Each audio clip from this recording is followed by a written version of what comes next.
नमस्कार, स्वागत है आपका कमोडिटी निवेश में, जहां हम आपके कमोडिटी से जुड़े हुए तमाम सवालों के जवाब देते हैं। और सबसे पहले सवाल पूछने का तरीका आपको बता देते हैं। सवाल पूछने का तरीका बेहद आसान। आप हमारे नंबर 9136934058 पर अपने सवाल हमें व्हाट्सएप कर सकते हैं और आपके सभी सवालों के जवाब अगले आधे घंटे तक कमोडिटी निवेश में दिए जाएंगे। अगर कोई भी सवाल आपका छूट जाता है तो अगले दिन इसी समय पर कमोडिटी निवेश में आपके सवालों के जवाब दिए जाएंगे। और सवालों के जवाब देने के लिए आज हमारे साथ दो मेहमान हैं।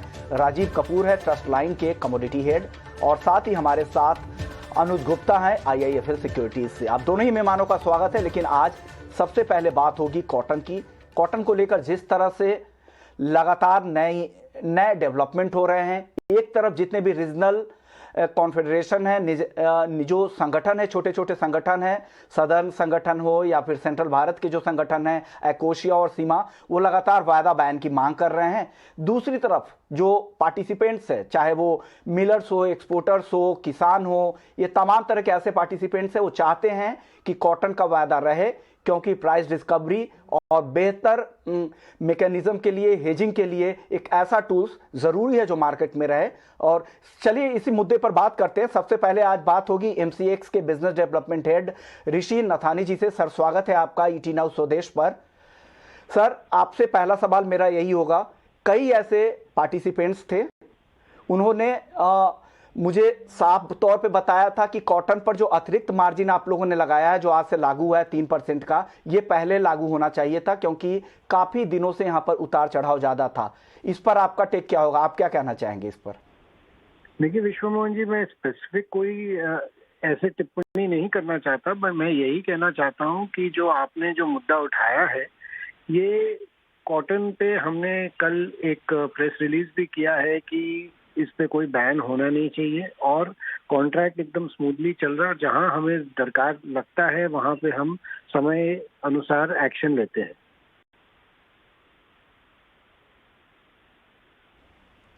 जी जी हाँ, ये आपकी बात बिल्कुल सही है। और मैं आपके रिलीज को भी देख रहा था, और जो पूरी दुनिया भर में जो भी एक्सचेंज जहां पर कॉटन ट्रेड होता है, आइस पे सबसे ज्यादा ट्रेड होता है इंटरनेशनल मार्केट में, वहां और यहाँ के जो मार्जिन है MCX पर पहले से ही ऑलरेडी काफी ज्यादा मार्जिन है अगर ग्लोबल स्टैंडर्ड के हिसाब से देखें।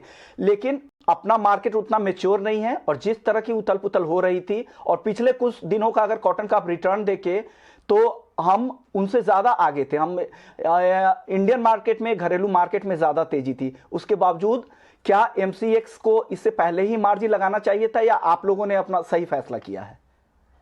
देखिए, जब जो मार्केट के लिए हमें समझ में आता है कि सही है, हम उसी समय तो एक्शन ले सकते हैं।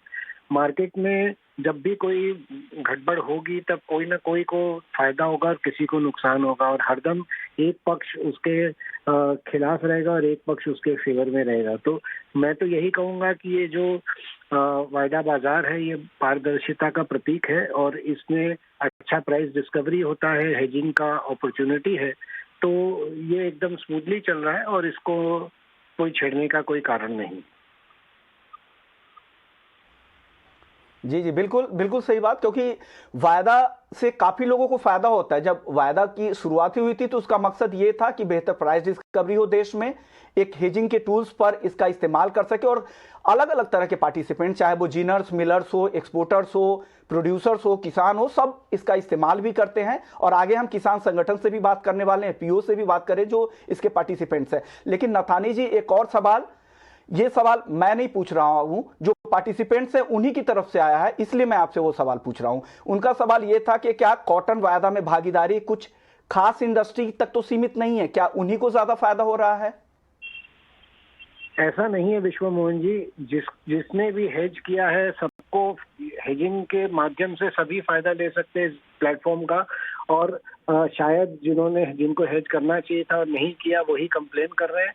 लेकिन आप एक बात समझिए कि किसान को कितना बड़ा फायदा हो रहा है। आज के दिन किसान अगर ऊंचे दाम पे अपना कपास बेच पा रहा है या कॉटन बेच पा रहा है, तो किसान को कितना बड़ा फायदा है।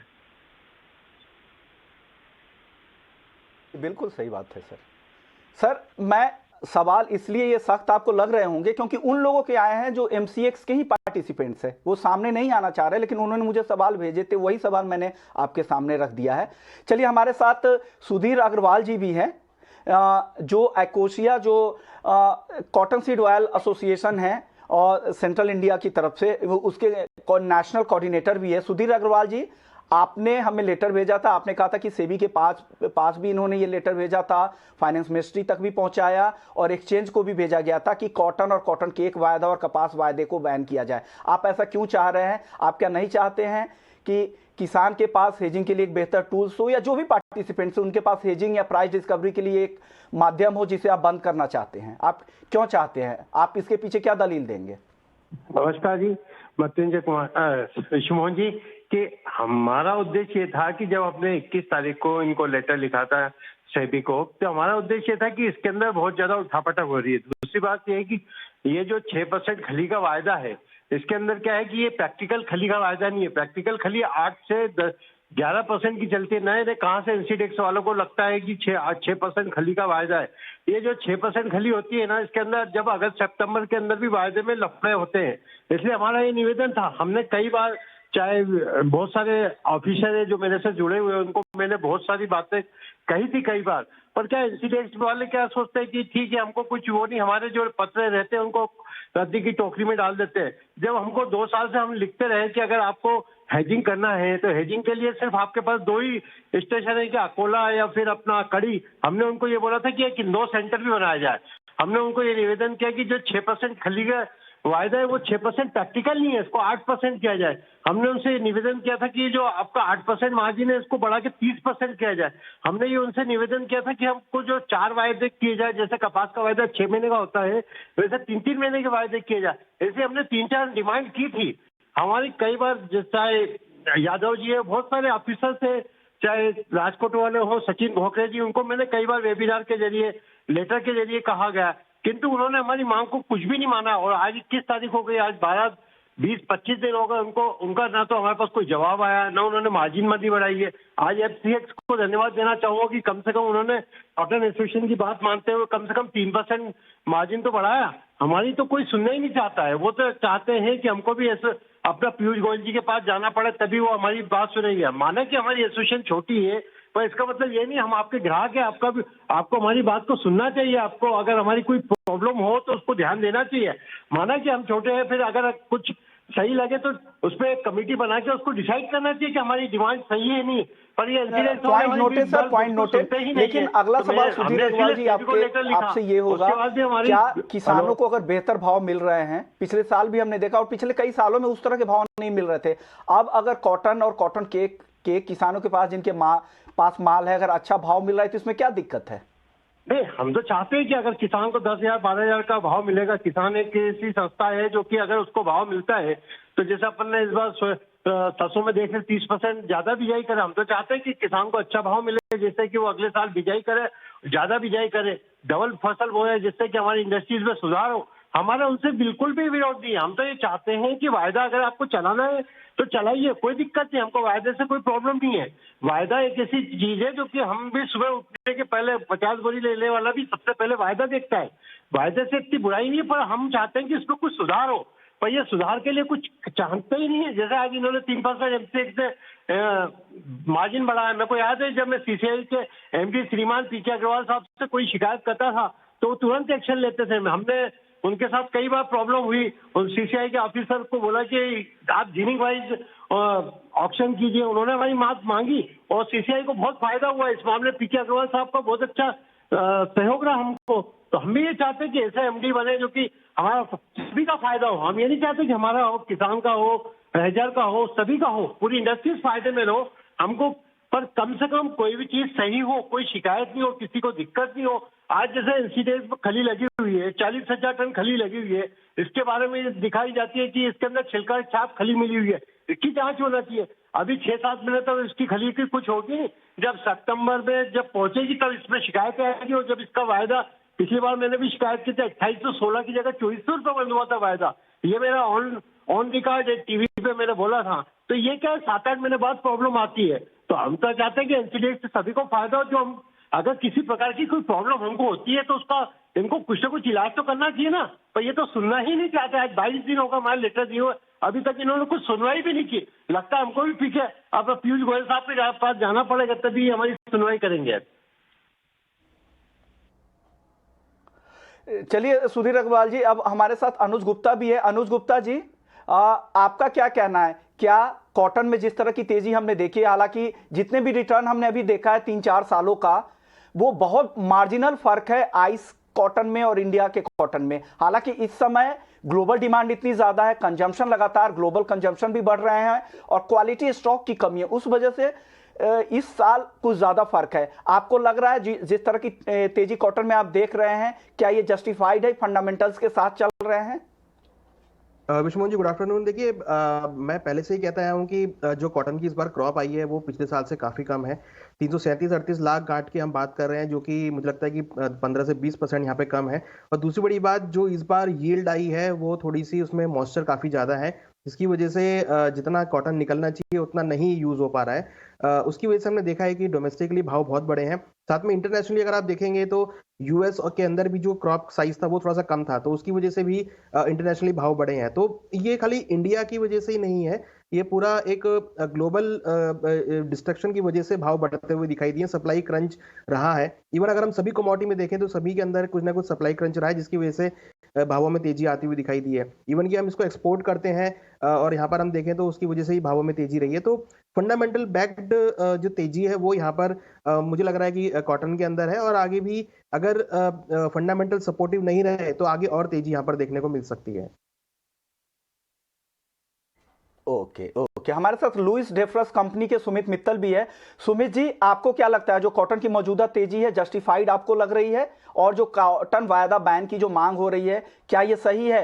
क्या इससे दिक्कतें नहीं होंगी? क्योंकि जितने सारे पार्टिसिपेंट्स हैं जो अब तक कॉटन से जुड़े हुए, उनको कितनी तकलीफें होंगी? शुक्रिया विश्वमोहन जी। जस्टिफाइड है कि नहीं है वो तो मार्केट तय करता है। अगर कोई प्राइस जस्टिफाई नहीं होता है तो ऑटोमेटिकली या तो उसमें उतार होता है या बढ़ाव होता है। बट मैं ये कहना चाहूंगा कि पिछले कुछ महीनों में या पिछले एक साल से अगर हम देखें, दुनिया भर में लॉकडाउन के चरम में जब अप्रैल मई 2020 में जब भी निचला स्तर बनाया था कपास ने दुनिया भर में, ना केवल इंडिया में, दुनिया भर में, उसके बाद से कपास की कीमतें बढ़ती जा रही हैं। इसके दो कारण हैं। 19-20 में जो वर्ल्ड का कंजम्पशन था वो घटकर 10 करोड़ 30 लाख गांठ रह गया था, और वो लॉकडाउन जैसे ही खुला, जैसे ही आर्थिक गतिविधियां में सुधार हुआ, 2020-21 में विश्व की खपत बढ़कर 12 करोड़ 10 लाख गांठ हो गई। ये यूएसडीए के आंकड़े हैं, यानी 18% की बढ़ोतरी हुई थी कंजम्पशन में। इसी समय जो विश्व में उत्पादन था वो 12 करोड़ 10 लाख गांठ से घटकर 11 करोड़ 20 लाख गांठ रह गया था 20-21 में। तो पिछले साल प्रोडक्शन कम था, कंजम्पशन ज्यादा था। भारत में भी हमने यही देखने को मिला है पिछले कई 2 सालों से। 21-22 में यानी करंट ईयर में जो एकरेज है वो 10 लाख हेक्टेयर कम है। किसानों ने 10 लाख हेक्टेयर में कम कॉटन का उत्पादन किया है। इसके अलावा सितंबर अक्टूबर की जो फसल के टाइम पे बहुत बारिश हुई थी, जिससे फसल की प्रगति को प्रभावित किया गया था काफी हद तक। और साथ में भारत में मिल का और जो एक्सपोर्ट मार्केट है उसमें काफी मजबूत मांग देखने रिसर्च को मिली निकाले है। भी है और कई सारे रिलीजेस वगैरह के जरिए मैंने देखा भी है, जो जिस तरह के फंडामेंटल्स है और डेफिनेटली प्राइस को सपोर्टिव फैक्टर्स है। लेकिन अब सबसे जरूरी पूरे वैल्यू चेन, जो पूरे पार्टिसिपेंट्स का जो वैल्यू चेन है, उसमें हरी सिंह डोडिया है जो सीईओ हैं सोमनाथ एपीओस को, जो किसानों को यहाँ पे रिप्रेजेंट कर रहे हैं। हरी सिंह जी, आपसे मेरा सवाल ये होगा, किसान संगठन के तौर पर एपीओ की तरफ से क्या आप लोगों की कॉटन में भागीदारी है? आप कॉटन वायदा में आप लोग ट्रेड कर रहे हैं, हेजिंग के तौर पर इसका इस्तेमाल कर रहे हैं क्या एमसीएक्स कॉटन के प्लेटफॉर्म का? जी हाँ, हम पिछले 3 साल से कॉटन में एमसीएक्स के साथ जुड़े हुए हैं। जो किसान का जो अच्छी क्वालिटी वाला कॉटन है तो इसका एमसीएक्स का प्लेटफॉर्म पे सारा भाव मिलता है। तो इसकी वजह से हम 200-500 बेल का हम प्लानिंग करते हैं, और हमने 2 बार किया भी है, 100 बेल हमने डाली हुई है। लेकिन इसमें फार्मर को अच्छा रेट मिल रहा है, तो ये करना चाहिए। ओके, यानी फार्मर्स को अच्छा रेट मिल रहा है। जो किसान जो सबसे महत्वपूर्ण पार्टिसिपेंट्स के सबसे हिस्सा है, उनको लग रहा है कि ये वायदा होना चाहिए, तो ये इनकी राय सुनना बहुत अहम है। इससे पहले एक और पीयूष की बात हुई, हालांकि वो जुड़ नहीं पाए हैं, उन्होंने भी कहा था कि उनकी भी प्लानिंग है कि आगे उनके 500 से 700 किसान उनके साथ जुड़े हुए हैं, वो भी इनके कॉटन वायदा में पार्टिसिपेट करना चाहते हैं। शुक्रिया आप सभी का कॉटन के ऊपर इस खास चर्चा में। ऋषि नथानी जी आपका शुक्रिया, सुधीर जी आपका शुक्रिया, हरि सिंह आपका शुक्रिया और सुमित मित्तल आपका भी शुक्रिया कॉटन पर इस खास चर्चा में शामिल होने के लिए। चलिए अब वापस लौटते हैं वायदा बाजार की तरफ, और बहुत सारे दर्शकों के सवाल भी आ रहे हैं हमारे साथ, और हमारे साथ राजीव कपूर जी और अनुज गुप्ता से बने हुए हैं, और दर्शकों के फटाफट सवाल ले लेते हैं। पहले कॉलर हमारे साथ हैं, वो है मनजीत सिंह हैं, वो जानना चाह रहे हैं सरसों पर। राजीव जी आप सरसों ट्रैक करते हैं, मनजीत सिंह को क्या सलाह देंगे? वायदा तो बैन हो चुका है, हाजिर के ट्रेडर है, क्या सलाह देंगे इनको?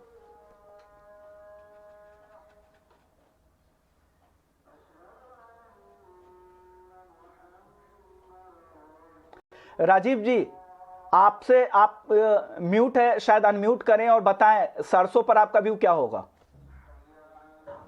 विश्वमोहन जी, मैं वायदा बाजार में ज़्यादा सरसों को ट्रैक करता हूँ, तो वायदा बाजार के हिसाब से मुझे लगता है कि थोड़ा और बाजार यहाँ से नीचे में करेक्ट हो सकता है। एक बार दाम जो है 7,000 तक और नीचे में आ सकते हैं, और उससे ज़्यादा मुझे नीचे सरसों नहीं लगता। मुझे लगता है सरसों में फिर से एक रिकवरी आ सकती है, और सरसों के दाम 7,000 के दाम से फिर से 8,000 के दाम तक ऊपर आ सकते हैं। ओके, चलिए अब रैपिड फायर राउंड कर लेते हैं, फटाफट से कुछ कॉलर्स के सवाल ले लेते हैं। मनीष राजकोट से 5 लॉट जीरा है 17,850 पे। अनुज जी क्या सलाह देंगे मनीष को? देखिए जीरा में ट्रेंड पॉजिटिव है, इवन सभी मसालों में ट्रेंड पॉजिटिव है। मुझे लगता है कि इनको होल्ड करना चाहिए। ऊपर हमें लगता है कि 18,800 तक के लेवल जीरा में देखने को मिल सकते हैं। ओके, 18,800 तक का लेवल आपको जीरे में देखने को मिल सकता है। अमित गुजरात से गोल्ड पर राय चाहिए, राजीव जी क्या देंगे गोल्ड पर राय? विश्वमोहन जी, मुझे लगता है कि बाजार जो है गोल्ड का थोड़ा और बढ़त दिखा सकता है, और आज के शाम के सत्र में एक बार दाम जो है जो हमें हमारी रिसर्च के हिसाब से लगते हैं 47,900 48,000 तक का भाव टच कर सकते हैं। 47,650 पे खरीदारी करनी है, 47,500 का स्टॉप लॉस रखना है। ओके ओके, किशन नासिक से चांदी का आउटलुक चाहिए, अनुज जी। देखिए चांदी का आउटलुक पॉजिटिव है। कल जो हमने रिकवरी देखी है इन्फ्लेशनरी प्रेशर की वजह से, मुझे लगता है कि गोल्ड सिल्वर में ट्रेंड पॉजिटिव रहेगा। एक्सपेक्ट कर रहा हूं कि चांदी में आज इवनिंग तक 62,000 तक के लेवल देखने को मिल सकते हैं, तो चांदी के अंदर खरीदारी का ट्रेड बनाया जा सकता है। क्रिश दिल्ली से कॉपर पर जानना चाह रहे हैं, क्या राय देंगे राजीव जी कॉपर पर? विश्वमोहन जी, मुझे लगता है कॉपर ने एक अच्छा डिसाइसिव ब्रेकआउट दिया, और 730 के दाम से जो बढ़त आ रही है, ये मुझे लगता है 760 तक और कंटिन्यू कर सकती है। अगर आज कोई माइनर करेक्शन मिले, 752 तक का भी मिले, तो खरीदारी कर सकते हैं। स्टॉप लॉस रखना है 749 का, और टारगेट रखने हैं 758 760 तक के। यानी माइनर करेक्शन पर खरीदे, 749 का स्टॉप लॉस जरूर लगा ले, आपको 760 के ऊपर भी जाते हुए दिख सकता है। साहिल सूरत से 5 लॉट कॉटन केक है 3400 पर। अनुज जी क्या सलाह देंगे? 3400 रुपए पे 5 लॉट कॉटन बाई है। देखिए मुझे लगता है कि इनको एक बार होल्ड करना चाहिए। ऊपर में 3450 3460 तक आए तो वहां पर प्रॉफिट बुक कर सकते हैं। हालांकि पूरा ही कॉटन पैक जो है वो अभी रेजिस्टेंस जोन पे चल रहा है। हमने कुछ एक हायर लेवल पे सस्टेनेबल आर्टिक देखी है, तो अगर बाउंस मिलता है, एट कॉस्ट भी मिलता है तो निकल जाए। मुझे लगता है कि मार्केट अब थोड़ा सा एक रेजिस्टेंस जोन पर, और अगर हम देखें तो कहीं ना कहीं जिस तरीके की यहाँ पर अभी न्यूज चल रही है, तो हो सकता है कि मार्केट थोड़ा सा एक अंडर प्रेशर यहाँ पर आ सकता है। ओके, यानी तो ये व्यू है कॉटन केक पे। आखिरी सवाल सुब्रत सिन्हा का है, 1 लॉट 233 रुपए 90 पैसे पे एल्युमिनियम उन्होंने खरीद रखा है। राजीव जी क्या सलाह देंगे? मैं एडवाइस करूंगा 240 के आसपास ही अपना मुनाफा बांध लें, क्योंकि एल्युमिनियम एक रेसिस्टेंस के पास पहुंचने वाला है जो कि 240 के आसपास है, तो 240 पे मुनाफा जरूर बांधे। और साथ साथ विश्वमोहन जी, इसमें एक स्टॉप लॉस मेंटेन कर लें 234 रुपए का। ओके, 234 का स्टॉप लॉस मेंटेन करें और 240 के आसपास आप मुनाफा वसूलने की कोशिश करें। ये सुब्रत जी आपके लिए सलाह राजीव जी की तरफ से है। शुक्रिया राजीव जी आपका, अनुज गुप्ता आपका, आप दोनों ने वक्त निकाला और दर्शकों के तमाम सवालों के जवाब दिए, और अनुज जी आपने कॉटन मार्केट पर भी अपनी राय रखी। तो कमोडिटी निवेश में फिलहाल इतना ही, लेकिन आप बने रहिए ईटी नाउ स्वदेश के